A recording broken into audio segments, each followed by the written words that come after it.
Chris, Heath, how you doing? I'm great. How are you? Oh, dude, to battle stations. This episode's gonna be a real bookmark in our podcast history. I would call this the equivalent of a season finale. Oh no! Of Mobius Tubes.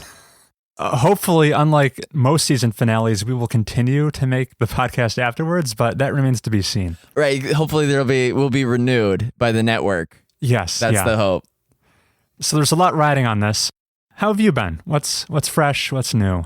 I played a game this week. Everybody who was about to tune out if I wasn't playing any games, stick around. This is going to be fun. Heath, your day like 15 out of 47. You know what that means? Yes, I'm sure the listeners like all these inside references to yourself. Lots of work-related things, lots of personal life-related things. But I did play a game. Nice. But should I save my ace in the hole? Do you want to start the show with what you've been doing? I can give a quick plug and then you can jump in. How does that sound? Sure. Just worth mentioning, this is episode 21 of Mobius Tubes. We're recording to you on August 4th, and this is the earliest in the day we have ever recorded an episode. To be determined the results, because I love recording really early just because like the voices are a lot better, in my opinion. They just degrade as the day goes on. They kind of do. Like, seriously, they kind of do. Sure, yeah. I think I'm in agreement. Okay, I have a YouTube channel I wanted to draw some attention to just because they're a gem and they need more subscribers than they have. The channel in question is called People Make Games, and they do these investigative deep dives into like video game folklore, very obscure topics that maybe they've been floating around the rumor mill for a while and they try to like shed some light on them. And the reason I'm bringing this channel to talk about very quickly today is because the most recent episode I just thought was so entertaining. You're a big Civilization guy, right? Yes. So the original Civ, or I guess the Civ series for a long time now, it has this fun kind of Easter egg in it with Nuclear Gandhi. Yeah. You're familiar? Yeah. Gandhi, I'll explain it. Sure, yeah. So the programmer, like back at Firaxis, they wanted to make sure that Gandhi, one of the most peaceful and pacifist. Yes. They wanted to make sure that he was the most peaceful leader. So they set all of gave him the lowest aggression values of any leader. But as the game goes on, that value keeps getting decreased by turn number, I think. The way it was told to me is that when a civilization adopts the democracy style of government, they get a -2 on their threat level. Right, which threw Gandhi into the negative. Yeah, it takes them down from a 1 down to a -1, which causes integer overflow in the way they were storing that information. So what happens when you get to like the very end of the game, like information era? The negative value gets processed into a 255. Yeah. Which is far and away the highest threat level possible. Or it's not even supposed to be possible. So Gandhi, once he invents the nuclear weapon, the nuclear warhead, he goes to town just decimating the landscape with them. So this was not intended, but... Right. So this was supposedly a bug back in the first Civilization released in 1991. And it was such a fan favorite feature that they've since intentionally put it into the series ever since. Yeah, they've made it a feature, yeah. And what this video was all about was questioning whether or not that bug actually existed. And oh no, take the rug out from under us. It all started from this like kind of a coy tweet by a developer on the Firaxis team questioning its authenticity. And the host of this YouTube channel, he goes on this investigative journey where he's trying to get into contact with like head programmers of the original Civilization, trying to get their phone numbers and talk to them. It's all portrayed through this like thumbtack on a bulletin board. Pepe Sylvia. Strings connecting everything to make it look like a conspiracy theorist. It's all filmed in stop motion animation. The production values are through the roof. And he uncovers some pretty surprising things. He eventually gets into contact with Sid Meier of Sid Meier Civilization fame. No one has time for, like, the president could call Sid Meier and would pick up the phone. I won't spoil the result of the video, but it's a fascinating watch. More interesting videos on this channel include whatever happened to the golden Nintendo Wii that was sent to the Queen of England. Oh, wait, I thought she got sent a Union Jack iPod Nano with like 128 gigs way back from the Obama administration. That very well could be. I don't know too much about it.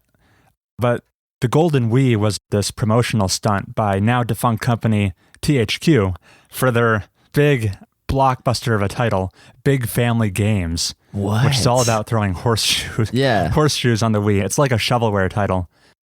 Very low quality there. Shovelware, that I've heard of that before. So yeah, I highly recommend the channel and think it's worth a watch at the very least. Okay. That's all I had to say about the People Make Games channel. Doing some great work.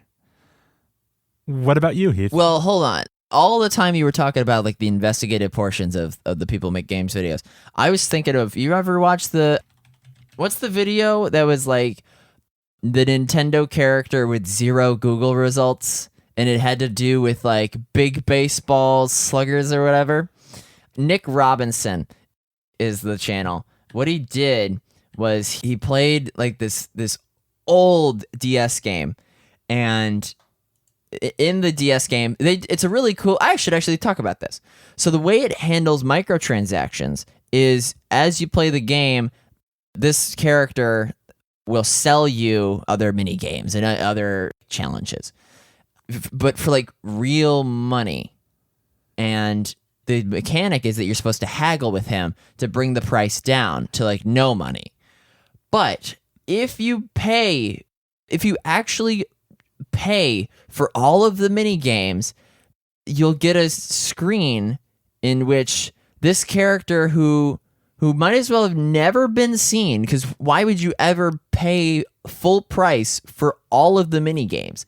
Pappy Van Poodle appears, and before this video, if you looked up Pappy Van Poodle, you would get no results or no relevant results.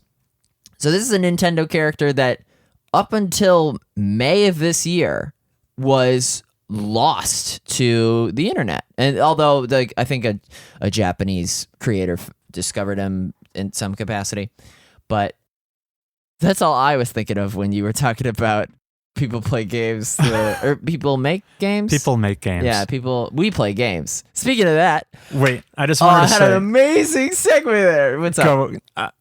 I had heard of this game before. I think it's crazy that you can actually haggle down the real world amount of dollars you're spending on the minigames. Yeah, it's like a unique... We've never seen that otherwise. Right, yeah. That's super cool. That's a one-of-a-kind thing. All right, please go back to your amazing transition, Heath. All right, so people may make games, but we play games. Gamer high five. Nice. I played This War of Mine, which is a 2D survival game that's more about the narrative than the gameplay itself. You start out with 3 guys, Igor, Katya, and like Pavlov, and it's the day 1, because during the day you're just in your house, and then at night you go out to the hospital and get the medicine. Day 1, you're scrounging. A couple doors are locked, and you gotta get a crowbar, but that costs 3 component. Heath, could you set the scene for me? Tell me the setting and what the premise is of this game. It's war-torn Eastern Europe. The names sound Eastern European, that's for sure. Oh yeah. And so every character has a good trait. Igor is a good cook. Pavlov is a fast runner. Ooh, why would he need to run fast? And then the woman is sick. So that's a character trait. So during the day, you get all your fixings. Oh boy, everyone's super hungry. I'm going to go to the grocery store. I send Pavlov, the fast runner. So the night sequence, you arrive at this, like, you don't see what's inside until you peer through the keyhole kind of thing. And if there's like inhabitants, you'll get like red sound, red vibration, signals. Yeah, like just like the thing that bats see probably. Echolocation. Yeah. So I don't approach because God forbid they start shooting at me, and then I'd be down to the Pavlov and the sick lady. So I grab what I can, and then I go back home, and I take what I got, and I start building, and oh, knock, knock, it's a merchant at the door. He really wants, like, rice. So, I give him one rice, and he gives me, like, an antenna. And you sort of like that. This goes on for, like, 7 days of like, build night sequence. I built a new stove for Igor to cook on. I cured the lady's illness. Now, I've yet to add anyone into the fold. I still was stuck with these 3. You can recruit people in this game, but I was fearful that I would get shot if I approached strangers. It's a fun game just because you can make up like the fantasy of like, wow, we are really hungry. I gotta punch this old lady to take her soup cans. But otherwise, if you can't make that fun for yourself, it's a very rudimentary game. How emotionally invested would you say you're getting in the plight of your characters and of the people you are potentially harming? Well, yeah. Igor had to kill 2 people, and he became depressed. And what does the depressed status effect do? Well, there's a lot more text bubbles out of him. And likely, if I forced him to kill again, he might off himself. And then all the other characters, you can talk to depressed people to like better their situation. And I think I repaired a guitar, which might have brightened his mood a little bit. But certain people, if they are forced to do certain heinous acts in the wartime, it'll have lasting effects. Yeah, that's a pretty cool mechanic, I suppose. Maybe cool isn't the right word. So interesting. On my next run, because I want to beat this game. Is it a roguelike? Or? No. Or yeah, well, I mean, if all of your people die, that's it. Okay. So on my next thing, I'm gonna way more prioritize food in the early game because I started building like a water filtration system and lock picks and stuff. But every time, everyone was getting super hungry. And then I will also be more aggressive with like just straight up like kicking down the door and saying hi. Because certainly one of the people that I would have encountered would have joined my squad. I'm going to try to get a gun. I've yet to like fully experience combat other than Igor punching old ladies to death. I see. What was the most ethically challenging decision you've had to make, and how did you eventually come to your conclusion? I mean, it's not like I had the last bottle of medicine and the merchants at the door saying, I will give you all of this stuff for that medicine, but none of the stuff it would cure Katya, forcing her to pass away. Like, that sort of deal. I had yet to be thrown into that situation. I think the most ethically gray thing I did was just like, everyone's tired.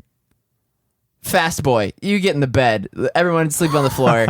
I need you bright and ready to sprint out in front of the gas station. Gotcha. So that was, definitely a interesting theme to make a game around. You don't really see civilians in a wartime setting or play as them very often. Right, yeah. All right. That was This War of Mine. What are you playing it on, just may I ask? The computer. Okay. It was an Epic Game Store game, right? Yes. Free game. Oh, man. Dude, I am such an Epic Game Store fan. Right after this, I'm going to pick up Alan Wake and For Honor, both games that I've kept an eye on. Yeah. Mm-hmm. I love the Epic Game Store. You sell out, Heath. Yeah. Boycott them. Just another reason to not like me. Oh, well, I'm sure we'll get into that later. Yeah. Okay, Heath. I've been playing one game this past week, and to the shock and surprise of our listeners around the globe, it is not Slay the Spire. Uh-huh. It's something new. Good. Something fresh. A 2019 game. Wow. I guess Slay the Spire also came out this year, but a different 2019 game.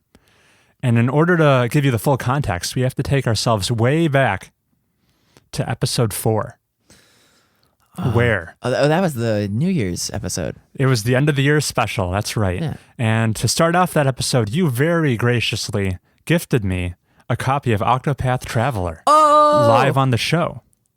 And 8 months have gone by, and I have not talked about Octopath Traveler even once. Well, it's not everyone's cup of tea. So what happened there, Heath? Well, I actually took Octopath Traveler back to GameStop and exchanged it for a gift card. And I had two reasons behind I gave you the doing gift that. receipt, didn't I? Yeah, you did. Lots of foresight there. I mean, to give you credit, Heath, Octopath Traveler is a game that's definitely up my alley. I would like to play it. The two reasons behind returning it were, on this show, typically we don't cover new releases. We talk about games that have been out for a couple months. And, Octopath Traveler fit that boat. I figured maybe if I had the gift card, I'd grab a game that's hot on the new releases schedule so we could cover that for a change. Mm-hmm. And the secondary reason, my gamer sense was tingling, telling me that Octopath Traveler might be one of those games that gets a port to the PC, which is where I'd prefer to play it. Yeah. And lo and behold, it actually is on Steam now. So I guess my intuition was correct in that one specific case. So Good judgment call. So what did I end up doing with that? Please tell me gift card money? It's like Captain Toad. I went out on launch day and purchased for myself a copy. What just came out? Of Fire Emblem 3 Houses. Oh God. Okay. Your favorite. Okay. Well, wait. Okay. What jokes have I heard? So I got this on launch day. This is popular. It is. It's blowing up. And truth be told, I think all of the praise it's getting is well deserved. Yeah. I went to GameStop on the day it came out to get my copy. And I haven't went into a store to purchase a video game Freaking brick and mortar. It's like a different world. in a long time. Yeah. We were still enrolled. Yeah, I was trying to think when the last time it was. I think it was March of 2014 Yeah. when I got the original Titanfall at a Target Yeah. for my Xbox One. So it's going on 5 years for me, and I can't even remember the last time I got a game from a GameStop. So I wanted to just summarize my weird observations of cool. Yeah. buying something at GameStop in 2019. Yeah. The peculiarities of brick and mortar stores. Which, I should have done my research. There are recent GameStop news articles of how dire their financials are. It's just tanking. Oh, yeah. Part of the incentive to get Fire Emblem when it came out was I was concerned GameStop might not be around much longer to redeem this gift card. So anyway, the first thing that stood out to me was there's these shelves lining the walls full of games. They had game boxes on the shelf that are not out yet. Like I saw a game box for Coming soon. for Pokemon Sword and Shield, which I went over and opened it. It's empty, of course. The game doesn't come out until November. And I saw Death Stranding. I saw Cyberpunk 2077. That's not coming until April of next year, and it's already on the shelf in an empty container. Yeah, I can't think of another storefront that does that. It struck me as being very peculiar. Like coming soon, apples, and it's like fake, like wax fruit on the fruit stand, and just be like, oh, it'll be here next week. Yeah, very strange. I guess just communicating to consumers what games are coming out, maybe tricking them into thinking they're already out. There was one kid in front of me in the line who was doing the classic thing of trading in some games to GameStop. Yeah, you bring in all your Cabela's to get a Zelda, and they'll pay you for it. And the most surprise, there's tons of memes out there where you bring in 10 games to GameStop and they say like, we'll give you $2.50. Right. This kid was getting $137, and did he trade in like 10 GTAs? I couldn't see over him to see what he was trading in exactly, but he wasn't like lugging in a big case or anything. But I was surprised, the kid was surprised, and then what an interesting thing I heard the GameStop employees say was that, oh, you're trading in all these Nintendo games, and they hold their value really well. Yeah, you've been saying that day one. So it was just kind of funny to hear that acknowledged by GameStop as well. I guess they've been listening. Right.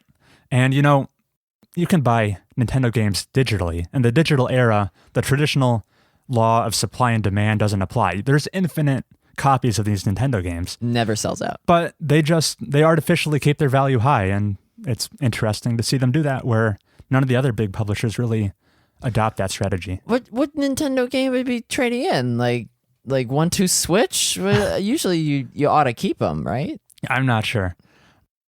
But then the kid used all his credit to the GameStop employee started pushing those pre-orders for like the new Call of Duty and the new Madden. And I think the kid went for it. But, to each their own. And the last thing that stood out to me was they had like a TV going with like advertisements. Oh, yeah. And then it switched over to the GameStop PC show where there were GameStop employees like telling you all about mechanical keyboards and computer mice. Yeah. And how many clicks they're good for. So just like they're pushing hardware because in the era of digital sales, they need to push hardware to keep these stores alive. It was weird. It was interesting to see what GameStop was like this late in its life, but I doubt I'll go back anytime soon. Yeah. I have a similar experience when I go into brick and mortar game stores. Yeah. The Octopath game is probably the last physical copy that I bought. Gotcha. And that was, like 8 months ago. Yeah. So I came home with Fire Emblem 3 Houses, and Heath, this is my favorite game I've played all year. I was ready. What did you say last week was your favorite game all year? This has been the year of the strategy game for me, because now I'm shoving aside Into the Breach and Slay the Spire, and I'm all about that Fire Emblem. Yeah. And, it's Switch exclusive, just worth mentioning. And this is my first Fire Emblem game. I am a newbie to the franchise. You picked a good one, allegedly. Yeah. So, just a basic premise. You play this mercenary guy who very unceremoniously gets hand-selected to be a professor at this, like, acclaimed military academy. Just like someone puts in a good word for you, and you're one of 3 professors at this entire school, and you have no experience like teaching or anything. Just instantly faculty. Yes. And this military academy is teaching like all the best officers from the 3 realms around this land. You get to pick which of the 3 houses you want to be the professor for. Do you want to be the lion, the eagle, or the one that no one likes? Or the deer. Yeah. Yeah, the one no one likes. If you pick up this game and you pick anything other than the golden deer, you are wrong. The golden deer are by far and away the superior choice of house allegiance. Does the golden deer faction have the lady that's like always judging you? You might be referring to Edelgard. She is the house leader of the Black Eagles. Yeah. She's heir to the Empire. And, she's cool. She's pretty, but there's some fascist undertones there. So I did a hard pass on her. Like, they don't want commoners in their house. They're like an all noble. There's only one commoner in the entire Black Eagle house. Then we've got Dimitri, the pretty boy from the Kingdom of Fargus. He's the Blue Lions. He's all right. He kind of has a stick up his butt. So I took a hard pass on him as well, which leaves me with Claude. He is the heir to the Leicester Alliance of the Golden Deer. And he's just so much more laid back. He's like an archer. He's great for hit and run tactics. And his whole house is a lot more, I guess the roster appealed to me the most. It's impossible to talk about this game without drawing the Persona comparison. I've heard that. This is a Persona game. It is the Persona sequel I did not know I was getting this year. Yay! Yay! So, one half of the game is turn-based tactical combat on a grid. The other half is romance. Military school professor simulator, where you give lectures to your students. You like hand tutor each of them on what skills you want them to become proficient in. You level up your relationships with them. In a Persona game, you've got your social choice links of bachelorettes. Yeah. Sure. Yes. And you've got these relationships between everyone in the cast and your main character.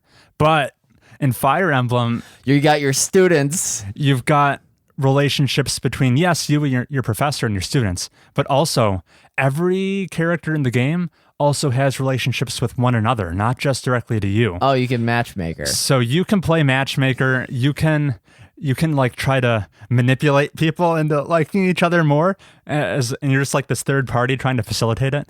It's really interesting, and it exponentially increases the number of relationships that are like developing. So in the game, how do these relationships work? You do things like invite people to have tea parties, and you invite them to share a meal, or if you're on the battlefield, nothing fosters love like fighting side by side with your students. Yeah. And you know, it's got the lettered tier list for relationships. So you start with a C support, and you can go all the way up to A, and then if you have a romantic partner, that's an S level relationship. Yep. They're extra deadly on the field. They are, and increasing that comes with real gameplay consequences. When you're fighting next to someone you jive with, you get an increased chance to hit, potentially do more damage, things like that. And, you know, it has that perfect Persona pacing because there's two very disparate gameplay Persona types. was day by day. This is month to month. Yeah, so there's an extra layer of granularity in the Persona games. You like literally choose what you're doing every single day. This is more of a week by week thing. Oh yeah, where you'll kind of you can roam around the whole monastery, this church you're stationed at, and talk to everybody, get the latest and greatest from them. As you level up your professor experience level, you get to do more activities every day. So I went from having just like 2 meals in a day. Now I can share like six meals with up to 12 students in a single day. That's what I want to be able to do. So in addition to like relationships, you're also like bulking up with all those meals you're eating. You set your lesson plan for the week, and then it carries it out kind of autonomously. Okay. What else is there? Yeah, the pacing I was talking about. As soon as you're bored of all these tactical fights, you're back to the slice of life drama. So you never get bored of the game. I am just soaking in the hours, Heath. Okay. When I get home from work, I can't stop playing. You just hop into 3 houses. I've never had as efficient gym workouts as I'm having right now because I just need to get back home. To waste no time to start grinding in a different way, grinding my your social links, my social links. It's lovely. I think I'm going through it extra slow compared to most people because I am just taking my time, talking to every single person I can, just agonizing over these decisions on how I want to develop these characters, both like romantically and platonically. I was going to say more like mechanically. Like it's got this very robust class system where you're planning like, oh, if I want this person to be a Fortress Knight class and qualify for that certification exam, they need to be proficient in, you know, heavy armor and the axe. So I need to prioritize those skills for this student. Yeah. But you can't just do it willy-nilly. You need a well-rounded party. So you need to plan out all of your students and how you're going to develop them. I will say the game is not without some flaws. I had a rocky start to it, actually. It does the classic JRPG thing where the tutorial lasts forever. I think I've just passed the 25-hour mark. Wow. And just yesterday, I got a new tutorial pop-up of a new mechanic that I had not yet seen. Great. In the opening, 7-ish hours, it's beating you over the head with narrative, which is fine. I like it. Except I fought 3 battles in the first 7 hours of the game, and one of them was a 5-minute ordeal. And that meant I didn't have a very firm understanding of how battles work, what aspects are important when in a it fight. came time to put you in the real fight. So it took a while for me to come to grips with those gameplay mechanics, but that also meant in those opening hours when I was making my first decisions on how to develop my party, I didn't know what to prioritize, really. Right. You were just getting all tanky boys or all glass cannons, and I was kind of making my development decisions arbitrarily without a deeper understanding there. But, it's a long game, so that opening 7 hours, I didn't make any mistakes inconsequential, yeah. I can't correct down the line. Other issues, it's a little too tropey for my taste. We've got the character with amnesia, and we've got oh man, we've got the chosen one hero who can wield the sword that hasn't been able to be wielded for like 1,000 years. The character who gives you the cold shoulder and is really hard, but it has a soft spot for the nice one. Exactly. So there may be a little too trite on the JRPG tropes here, but I hear the story does get really good. And does Marth show up? I have not seen Marth. Ike? I believe this is a completely separate canon. But this is like, when you think of Fire Emblem, you think of Smash characters. I do, yeah. The half of the Smash roster is Fire Emblem characters. Yeah. But none of them are in here. This is all newcomers as far as I've gotten. Yeah, no Cloud. It's been spectacular. They're in the promotional material. There's kind of a big kind of story spoiler that I won't say here, but it has me very intrigued because the game is going places that I have not yet gotten to. Good to hear. That was Fire Emblem 3 Houses, my game of the year so far. Wow. I'm going to be playing this for a long time. And you know what I hear? You know how, like, I believe a couple years ago, there's this Fire Emblem Fates game that came out that was split into 3 different games that had like a different storyline for each one, but they're kind of dealing with the same series of events maybe. This one, they kind of consolidated it all into one game. That's what the 3 houses are. Apparently, you get a totally different experience if you pick a different house. Like, your story beats are very different. It's fully fleshed out? Wow. Yeah, so there's... I would have thought it was just like a skin. A ton of different content to see here. Yeah. I don't care about many of the Black Eagle people in the Black Eagle house. Except in this game, you can poach students from other houses. Yo. If you spec into the stats that other people like. You ought to roll with us. And then you foster the relationship. So I've successfully poached one person so far, Annette, this mage from the Blue Lions. Yeah. She's now rolling with the Golden Deer. She changed all of her tattoos. Freaking sick. Wow, that's a lot. There aren't actually tattoos. Yeah. The magic tattoos. Next, I'm gunning for Felix. He seems like a great sword wielder. Mm-hmm. And Petra, she seems like she can ride horses great. Yeah. She can tag along, yeah? Yeah. So I'll keep you posted on who else I poach next time. Okay, before we end this, do you want to just do like a bunch of analogs so the people know what we're talking about? So if this were Pokemon Go, the Eagles would be the red team, the the Black Eagles. Who are what color are the Black Eagles, Blue Lions, Golden Deer? Yeah, the Black Eagles would be the red team in Pokemon Go, and then the Golden Deer would be yellow, and then the Blue Lions are actually blue. It actually fits like the type of person that would go for it. A lot of people have been drawing the Harry Potter comparison since you've got these houses in a school. Yeah, Gryffindor would be... Black Eagle is Ravenclaw. Blue Lion is Gryffindor. Yeah. And Golden Deer is Hufflepuff. No Slytherin. Okay. All right. And I also heard like a Game of Thrones comparison. Yeah, because it's like it's medieval themed, and I mean like Golden Eagles are Targaryen. Golden Deer are Baratheon. Yeah. You said that this was your Game of the Year contender. Yes. I want to issue homework to everyone who thinks that this is the Game of the Year.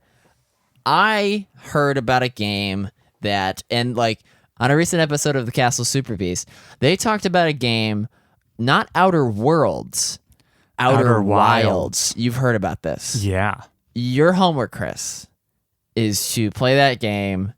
I know, dude, you are neck deep in teachings for your students. I am. But can you please play Outer Wilds? And can everyone else please play Outer Wilds so that I can have a spoiler cast next episode? Okay. Yeah, that is on my radar.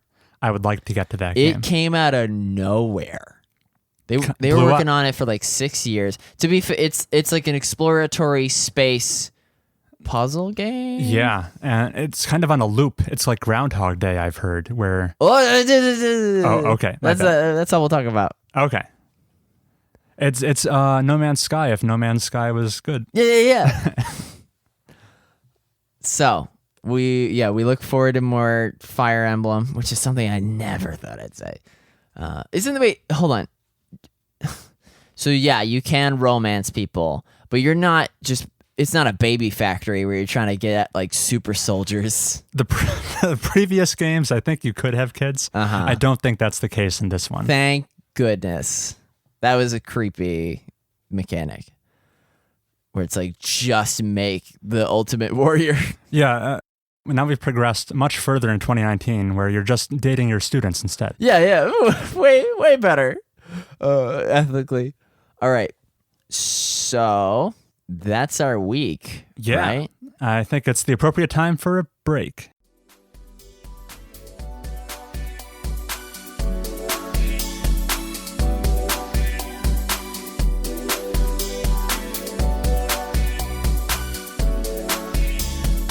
And we're back.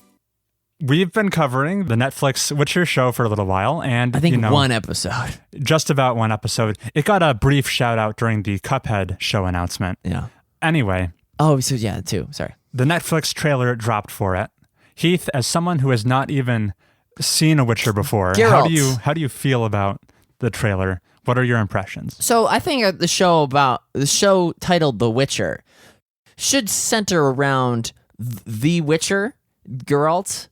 But I just watched a trailer in which I saw a dozen other people that are way more important, it seemed like. They're just like, this show will follow all of these folks. And then maybe some Mark Hamill. Or no, I keep calling people Mark Hamill. It's Henry Cavill. Henry Cavill, yeah. Yeah. Henry Cavill, I don't know. I think it's been said the Netflix show is more about retelling the story of the books rather than the games. Yeah. And the books, Geralt is an important character, but he is the Witcher. He is the titular Witcher. Titular Witcher. Oh man, it's a wrap. But he's more of a very important supporting character rather than a main character in the books. He gets a lot of screen time, but he's not really the main focus. I'd say probably Ciri is. Ciri, his adoptive daughter. After watching the trailer, I do like the character design for like the three most important people. I like Geralt, I like Ciri, I like Yennefer. I think they did a good job portraying them. Was she sex fire lady? I would have to watch it again. She is a black-haired sorceress, of which there were probably several in that trailer. Yeah. Anyway, I publicly stated I'm very nervous about how the show is going to turn out. This slightly alleviated some fears. I don't think it looks... it hasn't elevated my hype level to 10, but it's taken away some fears. I think the production values look great. There was a monster hand that did not look right. Yeah, it was a little weird, yeah. Yeah. The giant spider-looking thing emerging from the swamp, I thought looked pretty good. Yeah, spider tech, good. I will be interested to see how close to the source material they want to stick and how much of this will be like new stories. It'll also be interesting to see, the first couple books, they're anthologies of short stories. I wonder if each episode will be kind of a self-contained story or if they will have an overarching plot. No, it's gonna be your classic series arc. There's no way it's gonna be You're probably anthological. Right. So yeah, that's coming this year, I think. I will definitely give it a watch, renew that Netflix subscription, and bring back my findings to this show. I think we just canceled their Netflix too. Anyway. Curious. Yeah, I finished up Breaking Bad, and then Netflix Dude, we gotta dropped the axe. Breaking Bad! Are we gonna get into that now? We're at the 47-minute mark. Let's table that for later. I got nothing. I mean, maybe we should prepare for I would it. want to start with Crazy 8 and just be like, can you, like, that name doesn't even ring a bell for you anymore because now you're fighting Nazis. Yes. Oh, man. And then Bogdan. Do you remember Bogdan? Those car wash eyebrows owner? are hard to forget. All right, well, yeah, we're not ready for a Breaking Bad. Let's watch. Get on Better Call Saul, and then we'll probably talk about it. Okay, that's a lot of homework. I've got kids to teach, Heath. Yeah, you do. You get They kids need me. to teach. Anyway, yeah, so Witcher, Netflix, generally positive impressions. PlayStations Yeah. are just falling out of the sky. They're literally growing on trees. So, Heath. Yeah. I've never owned a Sony console. Well, that makes you an anomaly because the PlayStation 4 just crossed the 100 million sold mark. And I think is approaching the Wii's dominance.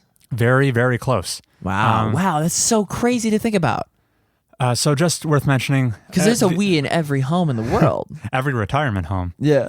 At this point. Yikes. There's an asterisk mark next to that stat that I believe this is 100 million shipped to stores and not necessarily that is not sold. Not necessarily sold through to consumers. Yeah, friggin' Fallout 76 shipped 1 million to stores. And there they stayed. In the boxes.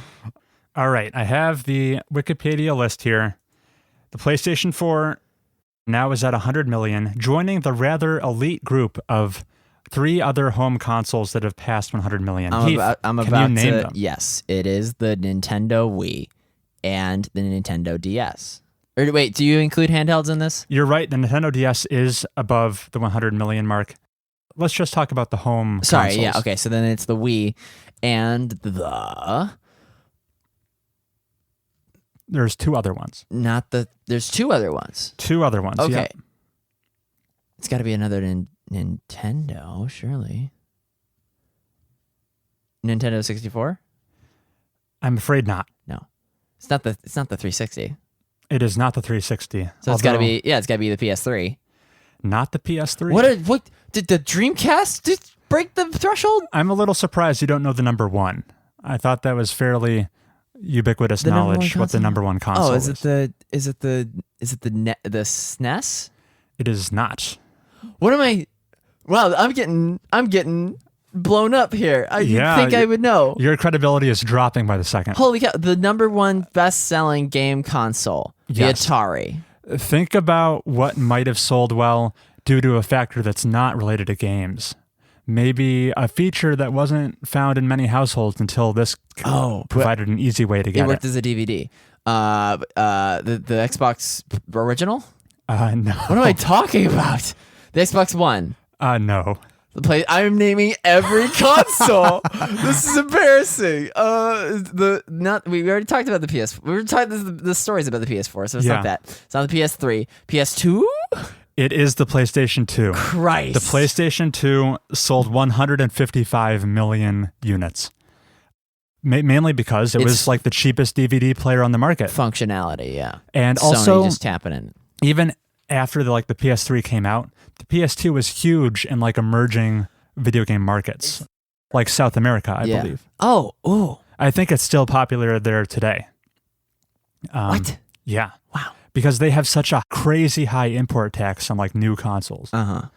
They're just not affordable for like 99% of people. So they're still playing CTR. Yes, CRT. Or you meant Crash Team Racing? I meant, yeah. Oh, I thought you meant they were playing on CRT TVs. On that 4:3 aspect ratio you're so fond of. It fits. So you've named the Wii and the PlayStation 2 finally. There's one other home console above 100 million. Above 100 million. Oh, did the Switch break it? It has not. Not yet, no. Although the Switch is doing very well, I wouldn't be surprised if it made it there one day. The PS1? Yes. Wow. It is the PlayStation 1 with 102 million sold. Wow. So Sony does great. We're looking at these numbers. Sony does do great. They have 3 of the 4 in the over 100 million club. Yeah. Why are their movies so bad? They got to get their games people on these movies. So very interesting stuff. Just firmly cementing Sony as a contender in the home console market. Will I buy the PS5? Probably not. That would be sticking with your track record here. I'm not gonna buy the next I'm not gonna buy the Scarlet. What's it called? Just because I rarely play on my Xbox One, and my PC is banging. Yeah, you seem like you're pretty happy in the PC/Nintendo club. The only reason I'd get a PlayStation is if all the Quantic Dream games were exclusive, but they're coming to the Epic. Yeah. And I love the Epic Game Store. You're all set. So I will probably end up with a PlayStation 5 at some point. Not at launch. Doubtful. mm-hmm. Especially if those tariffs come to pass. But With bated breath. With bated breath. I've got to play Persona 6 when that comes out. Yeah. It's already out. It's Three Houses. Three Houses, yes. Yeah, that's you gotta be satisfied with that for at least another year. Three Houses and a half. times 2 is Persona 6. Yeah. Very good. Shall we move on? Shall we move on to the dark storm cloud in the distance? I'm not quite ready, Heath. I think we need a break if we're going to tackle that subject. Okay. We'll see you in a second.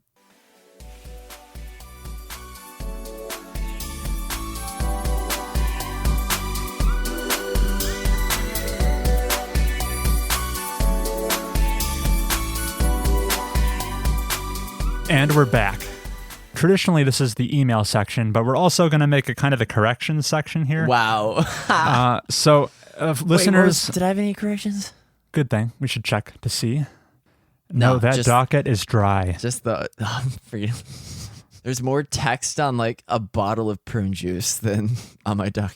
Most listeners, you're probably unaware, over the past couple weeks of absence of Mobius Tubes, we were kind of audited.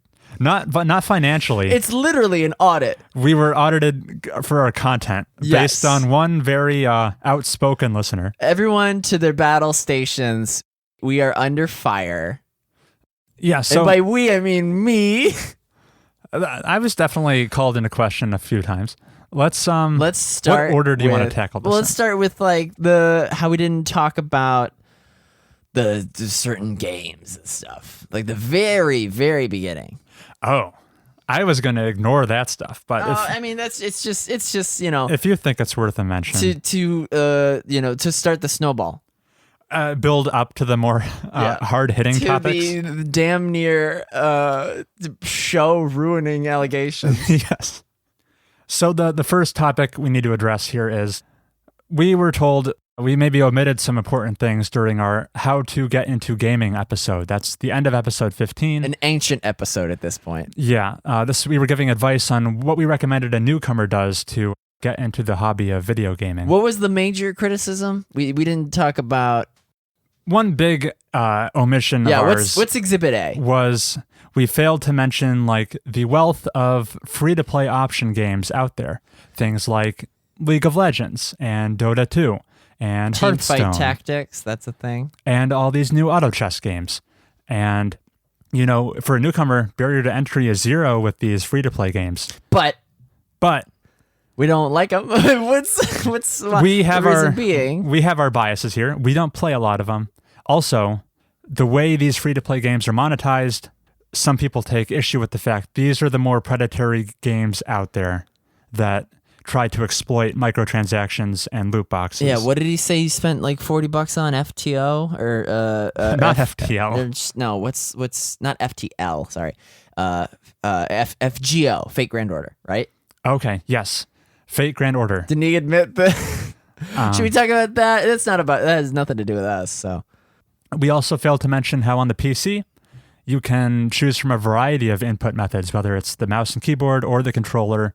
Basically any controller you want, but really. We talked about the controller thing like way back, right? Surely. I think we did mention how it can be tough for people to use two analog sticks. We don't have to go into details about like the refresh rate of your monitor. So like it's ubiquitous the controller situation.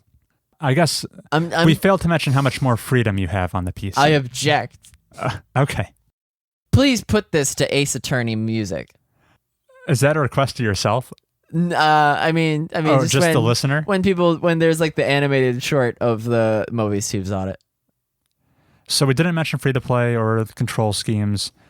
That was about it for the light stuff. For the light. This is like we could have this conversation at church, but these next ones we have to take outside of the parking lot. This is like the one interrogation light bulb swinging above us. And then he also attacked my Keanu Reeves prediction, whether or not he'd be in the limelight for 3 years, is what I said. He said it would be way shorter. Okay, which I think I also said. You did, yeah. I was a little generous, but I think Keanu is still the most alpha right now. The 3-year figure was like, okay, so the game is going to come out in 2020, and it'll be popular for like at least another 6 months. So I was thinking like maybe to 2021, and that'd be 2 years. And then I just like, because Keanu's a good guy. It's not like he's going to get blindsided by his own allegations. He also said you name dropping Zac Efron in the alpha discussion was completely off. Laughable? Yeah. What? Okay, so here. We ended that segment with me being like, who's going to take the crown? Is it going to be you? Is it going to be a South Korean man boy? Now, what did I mean by that, Chris? Do you want to address that right now? Yeah. Have you heard of the band BTS? I am not familiar. BTS, see, you're more racist than me. BTS is the most popular South Korean band right now. So popular, in fact, they're getting billions of views. They're getting like accolades left and right. So, but what do they look like? They all got like really young faces, is what I meant. Or is that racist to say? I don't know. When I thought of who is going to be the next alpha male or just alpha person, I was thinking of the huge popularity of like BTS and other K-pop figures that I was thinking like, yeah, it could very be one of these dudes next year that just takes the world by storm. That's them on like Good Morning America. That's them performing at SNL. Like they're huge. They're big, huge. Okay, and you say they have kind of a younger appearance. And I mean, yeah, they look like. Yeah, well, I mean, what are their ages? They're a boy band, but gosh, we got to look up their ages. I agree. They do look to be on the younger side. Hey, there's a Quora answer. How old are the members of BTS? How is there an international age and a Korean age? Oh, yeah, because the Korean age does not follow the Gregorian calendar. Ah, you see, I'm being defamed here. Yeah, so all these, so look at like how, okay, this guy is 22. 20, yeah, so this is what I meant by like a South Korean man boy. I meant like a BTS analog that could rise to the apex of like being the main dude. That's all I meant. What did he think I meant? He was just confused. I will bring up the email we received, a rather lengthy one. Would you like me to read it, or do you want to read it? Yeah, I'll read it. That's the email, right? Yeah. Yeah, okay. Here's the email. Hey, a few questions for Heath. What do you mean by Korean man boy, as referenced in episode 18? It was under the context of which could be the next alpha male, which was in context being used to refer to male movie star who was the most popular or most visible during that time. Is it really so incredulous and inconceivable for a generalized unnamed Korean to be the next hotness? No, okay, so he thinks that I'm like, what are the chances it could be a non-white person? You're saying you threw that out there as a legitimate question. Yeah, I could totally, yeah. Okay. The fact that BTS is doing hotcakes, that was the basis of my thing. Yeah. I will concede that it is unlikely. No, I didn't think that. The reason I brought it up is because it was a contender. Okay. But not to your level of incredulousness. Dwayne Johnson, Ryan Reynolds, Keanu Reeves already have very different appeals, so it's not like there's a generic expected mold you're drawing from outside of charisma and conventional attractiveness. Is it impossible for a Korean to be those things? No, the reason, does it sound like I was like, who could be next? Could you imagine? Like, no, I would have said it like that if I was like that. I definitely could have seen it being interpreted both ways. Okay. Yeah, you didn't acknowledge it when I first said it, because it was just out of left field. I just kept on rolling. Didn't even wasn't even a blip on my radar. No, really. yeah, it's friggin' like Asian. Okay, so Asian. Everyone gather around for Heath's Asian critique. They're doing crazy numbers in the U.S. On the charts. Did you see an Indian music video, like an Indian rap music video, broke the record for the most views in the first 24 hours? It was previously held by, not Despacito. It might have been held by like Katy Perry or something. But YouTube didn't acknowledge it because they suspected it was tampered with. Oh. You know how T-Series, the most popular YouTube channel, they were suspected of having sub bots. So they this Indian, but clearly, whether it's this Indian musician or South Korean channels, the internet is becoming more cosmopolitan, and that was the basis of my who could be next. The fact that it popped into my mind is indicative of. Why would I bring it up as like, there's no chance? I see. I know I'm like, I'm directing it at you as the cross-examination. I'm thinking our audit listener it was a misunderstanding. He thought your headspace may have been thinking of the least likely candidate, and then it popped into because I said your head. you before it. I was like, are you going to take the crown? And then I was like, oh, me? Okay. And then, yeah, this was said. Okay, so I think it might have been the juxtaposition of those two things. And what is a man boy? They look young. They're like 24 to 20. And maybe it is racist to say that Asian faces are a lot rounder and softer. I think that is one of the features. Or at least the celebrities that we've come to know. Like as far as like Asian beauty. I'd encourage you to read literature on the portrayals of Asian men in American media and the stigma and stereotypes that have resulted. I think you'll see the systematic emasculation of Asian men in pop culture is hurtful, and that I ask you not continue in this perpetuation. All right, I think you've hit on all the man boy comments and addressed them. What about the next paragraph here? All right. What do you have against presidential candidate Andrew Yang that you have to call him a joke? He pulls at this. Okay, so for context, this was back when I said Bernie Sanders launched a Twitch channel. Yes. And I think I said Andrew Yang also has a Twitch channel. And I was like, oh, he's a joke or and then something along we moved those on lines. right away. Yep. Right. The reason, I only discovered Andrew Yang from the second debates, the Democratic debates. I was still living at Justin's place. I was watching a live stream on his couch. I do apologize for calling Andrew Yang a joke. He says like you'll find him well spoken, intelligent, okay. Not warranted to be. Yeah, he's not a joke. He's actually really, really funny. The joke part was how he got. If you look at the number of minutes that they cover each of the candidates from like a breakdown, he got next to no speaking time, and that's partly because like the moderator didn't throw it to him as often. It also says in this email his mic was cut during the debate. That may or may not be true. Yeah.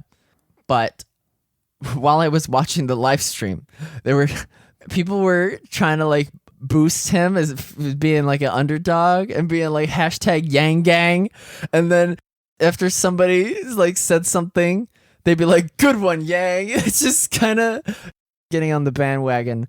But I watched a video from his campaign where he's like, hey, here we are at the next round of debates. Here I am at my podium. I'm kind of left of center. And then the phone pans to see that he is at the very far right or something. Oh. And so he's leaning in, sort of like Dr. Disrespect with the photo is in the bathroom. Like he's like, hey guys, thanks for coming out. That kind of, which is admirable. Did you see there was one video of him and Peter Buttigieg, and whatever magazine channel was like, what's your favorite curse word? And Peter Buttigieg is like, I don't really think this is the place for it. Hard cut to Yang being like, this, and he's like, because it's the most evocative. Andrew Yang is one of the most fun presidential candidates right now, next to the crazy lady. Oh, I just said crazy lady. We're getting audited next week. I'm digging deeper. Anyway, if you hear him speak and watch his interviews, you'll actually find that he's well spoken. Yeah, that's what I just said. That being said, you are the funny one on the show. His words, not mine. As the counter to Chris playing the intelligent one. Oof! I feel like my hard takes. What did I say that was intelligent? Like in the past 5 minutes. I didn't know about the Korean calendar. Oh, you freaking bringing up international date standards? Get on my intelligence. And it works really well. I can play both roles. But just because he's the intelligent one doesn't mean you have to play being dumb along with being funny. Sincerely, generic whitey man boy. Yeah, okay, so that was the thing. The coincidence of it being Asian representatives, how I've categorized the thing as being unlikely, and Andrew Yang being a joke. Though the latter I will backtrack. Got it. He had one more piece of evidence that was not featured in this email. What is it? Just like it was the your bit on the games with bad names. Okay, yes. How most of them were from Asian countries. I addressed that. Oh, did you? Didn't I in the clip at the where end? It's like I don't want this to be just a bashing of Japanese names so wacky. Yeah, I think you did say that. What did I mentioned one English title, but like I have no mouth and I must scream. Yeah, that was the very last one, I think. That's not an Asian one. Yeah. Right. No, I said how like, okay, that's as far as the Bits Hall of Fame, that one's neither in the top 10 nor in the graveyard. I wanted it to spin. It was all in the purpose of the Four Girls title. Yes. King of Fighters. Yeah. So yeah, like with the cursory searching for other poor titles, I ended up with mostly Asian titles. That's all it was. And you weren't seeking them out per se. No. And and I addressed it. Yeah. All right. I hope our listener is somewhat satisfied by the responses he gave. Did we come out unscathed? Or were we just a little scathed? I don't think we did not get S ranking, but we got B plus. Yeah, I'm not gonna tread any lighter than I was. All right, just double down on all of it. No, I'm not gonna double down either. Like, but we have another whole topic to address here. We do. From said listener, he shared with both of us a very detailed document full of sources and citations, all about our coverage or lack of coverage of regarding auto chess? Not auto chess, regarding the introduction of gaming disorder into the official mental health handbook. Yeah. Okay. Everyone, listen again. Long document here, but I feel like there's a lot of great things to address. Some of which I think are pretty glaring omissions from our coverage. Other things I think we might have rebuttals for. Some of his initial criticisms with our coverage about gaming disorder being inducted into the ICD-11, which is this international classification of diseases. Yeah. He says it feels like we were portraying the reputation of the hobby as being more important than the actual issue of gaming disorder and the people that suffer from it. And he goes on to say about, we were talking about like how fair is it that now gaming disorder is this official illness and whether that label was legitimate or not or warranted or not. Yeah. And he went on, he listed several great reasons here that I will bring up why it's a great thing that this is now classified as a disease. The first of which is the potential to destigmatize. Now that this is recognized as being an official thing, people who suffer from it aren't going to get these flippant statements like, why can't you just stop playing? Why can't you pull yourself together? It's more of like bringing awareness to that this is a legitimate... Just turn it off, yeah. Yeah. So potential to destigmatize. Also, Being official means that there will be more official remedies and more focused therapy and focused strategies of research, all being directed towards this thing now that it's more legitimate. It could mean more allowances. The example he cites is someone with ADHD. They get more time to take an exam or something. I don't... What? Wait, so because I'm addicted to games, I get a discount at Best Buy? Is that my allowance?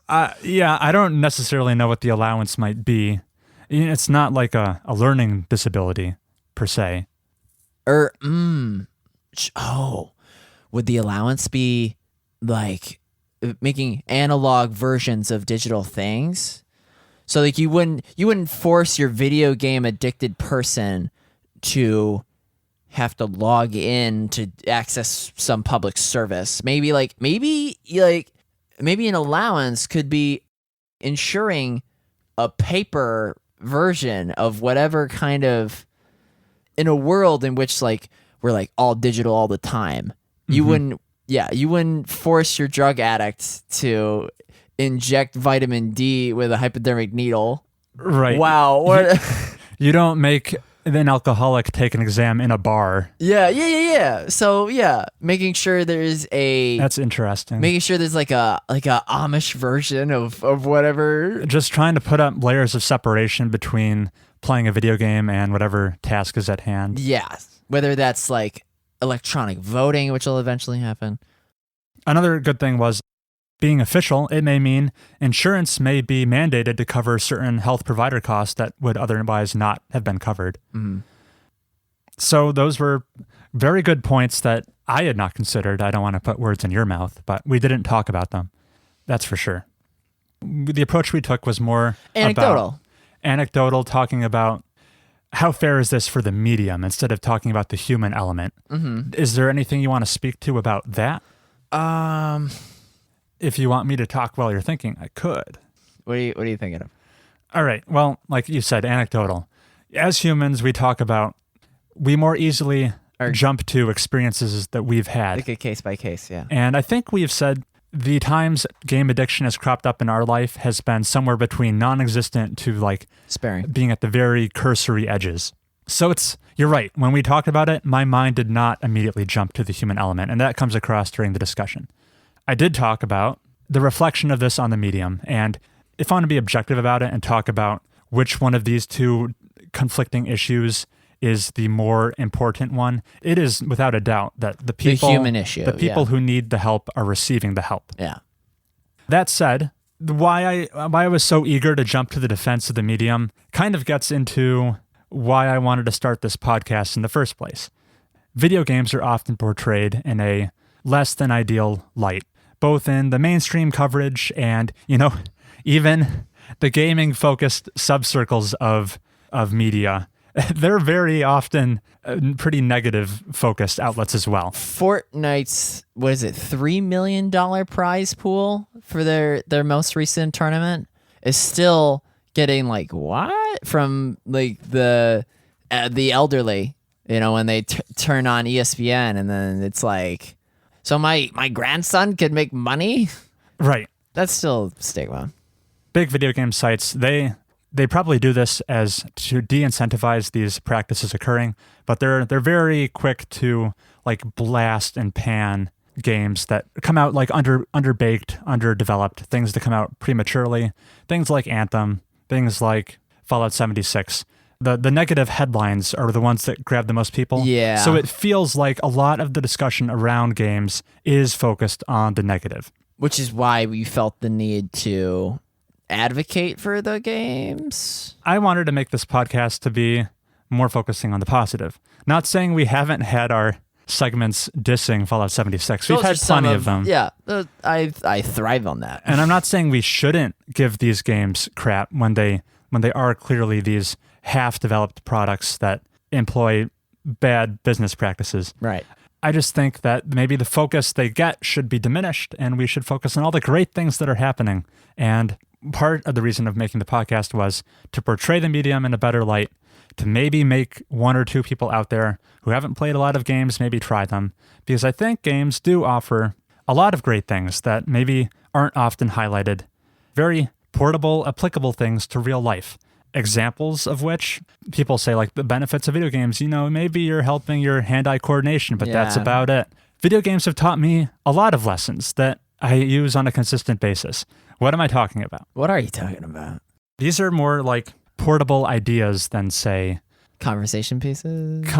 or I'll just get into it. In playing games a lot, you're asked to do like a whole bunch of like cost-benefit analysis very frequently, always assessing the pros and cons of a given strategy, of a given development path, of how to play effectively. Yeah.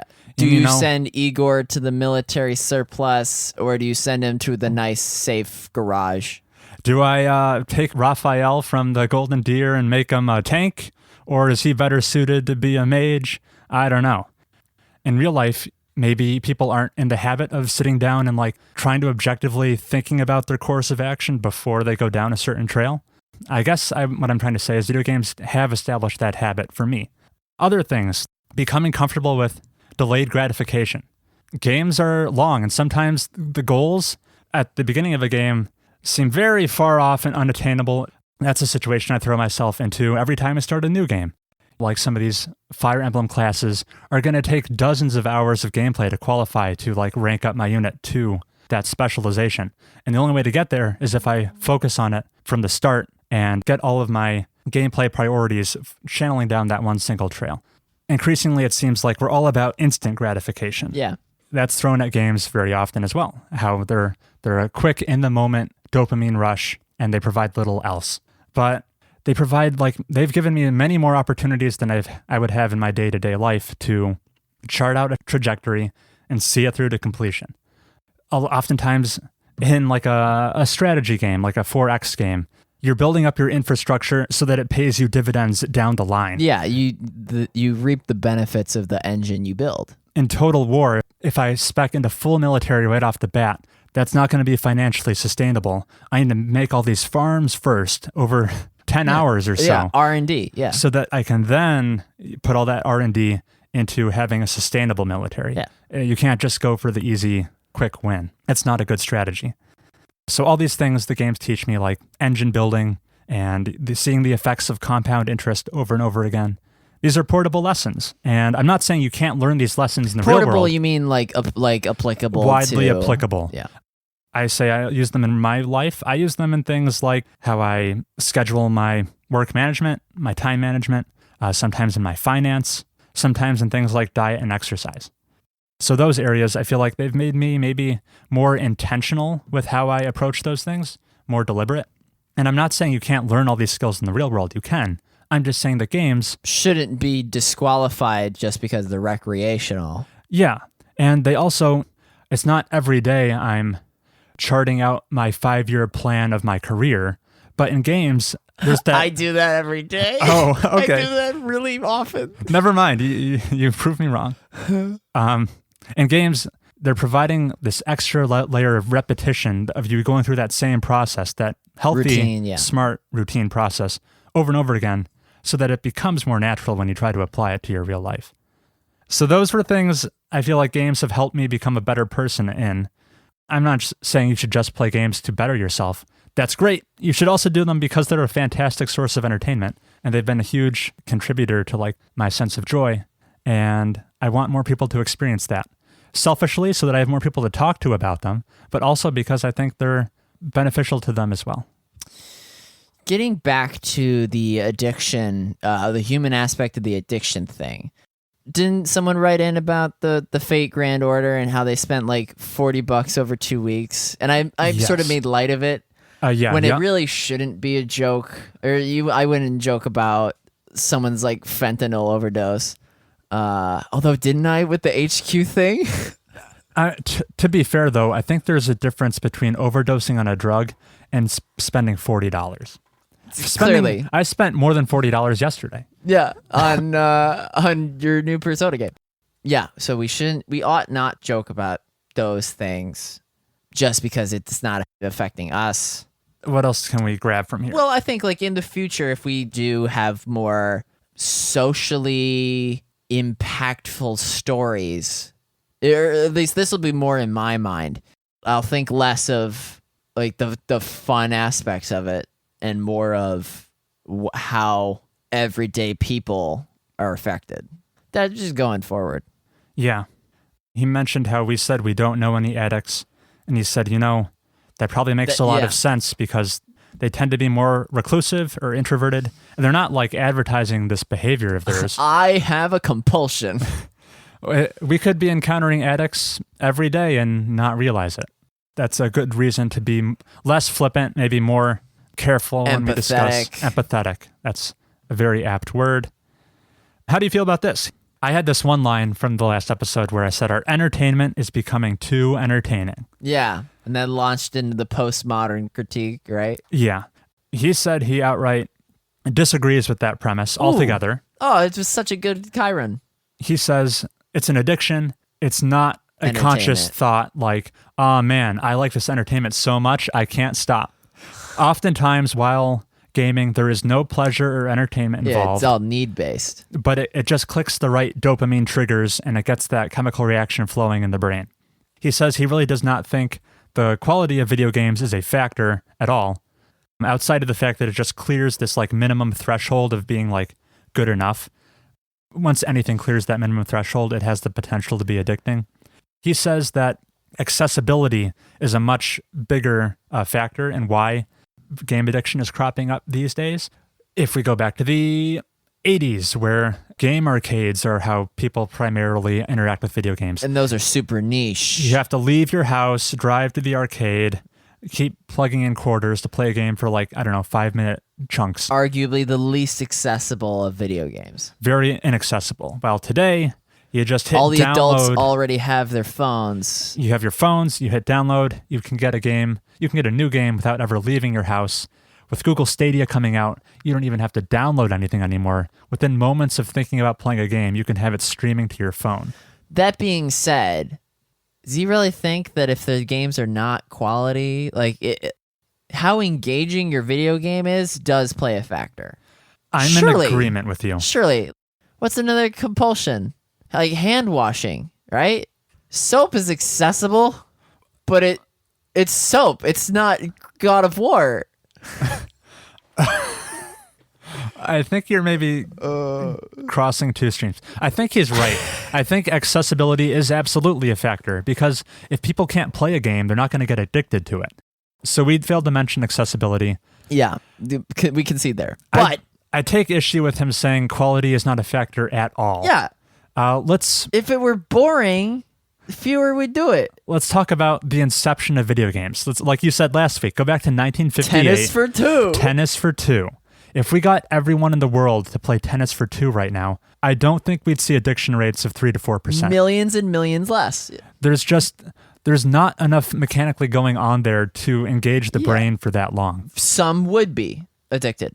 Maybe some fringe cases. Right. But because it would be sufficiently satisfactory for the dopamine triggers, yeah. Yeah. It would flip the switch. I mean, your entire decision space in that game is to whether to move the pedal up, down, or not move it at all. Right. But you put Norman Reedus in it, and then it becomes way more addicting. Now, fast forward the clock to modern day multiplayer games where you've got, with League of Legends and Dota, you've got this roster of over 100 different heroes, each offering a different playstyle for you to actively grow in and master. And then sunk cost to not play them all. You've got this endlessly dynamic opponent within another team of 5 human beings who are unpredictable. Yeah, the replayability is through the roof. Exponentially more than Tennis for Two. So by quality, I guess we're saying the depth to which you can interact with the system. Yeah, it's more accessible in its utility. I'm thinking you can access more fun in it. There's more there to engage the human mind. Yeah. Like I have so many students to teach in Fire Emblem 3 Houses. If I only had one, I'd be done with the game. Yeah. But the point he was making about it not being entertaining. Or entertaining that's not the primary, Entertaining comes with the connotation of it being enjoyable and fun. No. Maybe that wasn't the right word I should have used. Entertainment that is too entertaining was just a good sentence to say. It's a great Chiron. Maybe a more apt word to have plugged in there was entertainment that is too compelling. Yeah. Entertainment that is too engaging. You can be engaged with something and not having any fun. I'm super engaged when I'm taking a final exam, but I'm having an awful time. Some DBQs are a riot. Oh, okay. Conflicting opinion there. We knocked this one out of the park. Was that the last? Yeah, that was about it. Yeah. I think we ought to wrap it up. So everyone's homework, right? Is to play Outer Wilds. Please. I have yet to even buy it. But I will. Got it. Because I want to talk about it. We'll find a time to. Okay, let's address the last episode. We talked about our. Who is the better gamer? TM. Yes. You were asking me what my time schedule was for that. Not in the near future. But we haven't forgotten about it. Right. We'll provide updates on that in a forthcoming episode. I mean, they'll see it. I'll upload it to the channel. You said you were going to record it. And that's about a wrap for episode 21 of Mobius Tubes. I think we're still on the air. There'll probably be an episode 22. We freaking handled this like pros. Oh, definitely. I'm ready for corrections next week to be like, we just got a number wrong. You can write your lengthy email to us about everything we've said wrong. This is the lengthiest email we've gotten, and it was I went to town on it. It was a well-articulated email. You can write to us at mobiustubespodcast@gmail.com. Or follow us on Mobius Tubes at Twitter. I should say at instead of on. Yeah, at Mobius Tubes. And that'll be it for this episode. Thanks for your time, Heath. Thanks for listening. Hopefully this will be out by September. Yeah, that would be great. See you then.